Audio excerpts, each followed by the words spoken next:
Bonjour et bienvenue dans Comment on fait. Aujourd'hui, nous allons apprendre à préparer un doublage. Notre invitée du jour est Laura Allard, technicienne du son dans ce domaine. Elle va nous expliquer toutes les subtilités que cache cette partie du métier. Bonjour Laura. Bonjour. Alors du coup, comment cuisine-t-on un doublage ? Au début, on reçoit la vidéo en américain ou dans la langue originale. C'est envoyé chez un détecteur qui repère tous les mouvements de bouche. Ensuite, le détecteur envoie son travail sur une bande rythmo à un auteur qui, lui, s'occupe de la traduction et d'adaptation. Donc, il écrit le texte que va être joué par les comédiens. Et après, nous, on reçoit en fait cette rythmo avec l'image et on reçoit aussi plusieurs fichiers son. Donc, il y a le premier fichier son qu'on appelle la VO, qui est en fait le mix original. On reçoit aussi une VI, version internationale, où tous les sons qui sont hors dialogue de langue originale, c'est-à-dire les bruitages, la musique, les ambiances, les effets. Et après ça, du coup, on travaille, pendant la session d'enregistrement, on a notre image, notre rythme qui défile en dessous, la VO, et qu'on peut écouter pour que les comédiens puissent écouter le texte anglais et la manière dont a été joué en fait en original. Et après, moi, je restitue leur voix et je les prémixe en fait avec la VI pour qu'on ait un semblant de prémixage, se rendre compte si on est ce qu'on appelle dans l'image. Il faut que je m'assure aussi que ça soit à peu près synchro, qu'on respecte à peu près les mouvements de bouche. Après, c'est affiné par un monteur qui va recaler ça beaucoup plus subtilement. Et derrière, il va y avoir le mixage. Donc le mixeur, en fait, il s'occupe de faire des mixages aux normes. En fait, puis, c'est lui qui va choisir les reverbs, qui va choisir les effets, s'il y a besoin de mettre des effets sur les voix, ce genre de choses.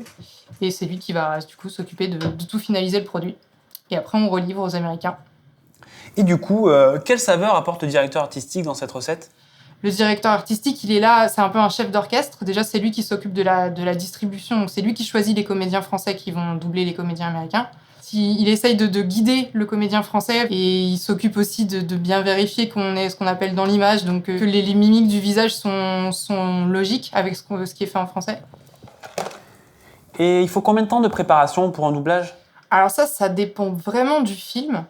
Par exemple, si c'est un film, ce qu'on appelle nous 35, donc c'est-à-dire qui va être destiné à la diffusion en salle de cinéma, en général, les budgets sont plus importants que si c'est un téléfilm de Noël. C'est un film aussi, hein, mais comme le budget est plus important en 35, du coup, on va avoir plus de temps pour travailler parce qu'on va aller plus dans le détail.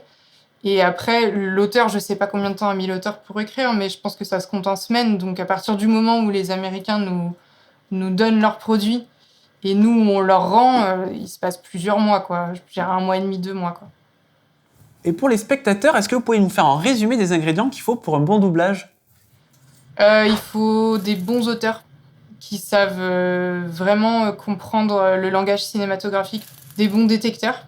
C'est les gens qui repèrent les mouvements de bouche parce qu'une mauvaise détection, ça peut être catastrophique. Des bons comédiens et un bon esprit d'équipe entre les autres membres, quoi. Le directeur artistique et l'ingé, c'est super important, évidemment. Le temps de bien faire. Et le temps de travailler. Merci beaucoup Laura pour votre recette. Vous connaissez maintenant toutes les étapes de production d'un doublage. À bientôt.